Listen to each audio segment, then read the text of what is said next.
Bilmay qoldim. Endi nima qilayotganimni ham tushunmayapman.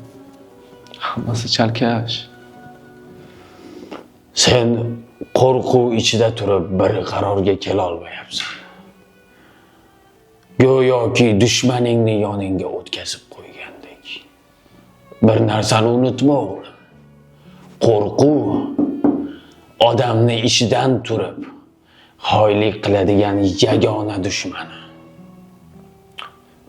Shunchaki muvaffaqiyatsizlikka uchrashdan qo'rqaman. Axir hammaning mendan umidi katta.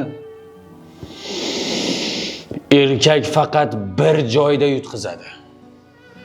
O'sishni rad qilganda, yo'l tanlash hatto qiyin bo'lsa ham bir joyda to'xtab turishdan har doim yaxshiroq o'g'lim. Otaxonim, ayting, nima qilay? Erkakka o'xshab harakat qil.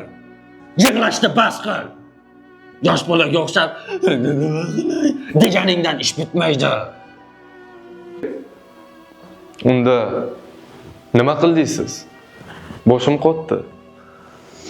Sen oilangga vaqt ajratasanmi? Ha, albatta. Yaxshi. Chunki oilasiga vaqt ajratmaydigan erkak hech qachon erkak bo'la olmaydi. Sen oilang bilan vaqt o'tkazishing uchun yaxshi joyda o'qib, o'z ustingda ishlashing kerak. Zeroki daraxt ham bir joyda unib, o'sib ko'karadi. Shunday joy bormi? Ha, bor. Qayerda?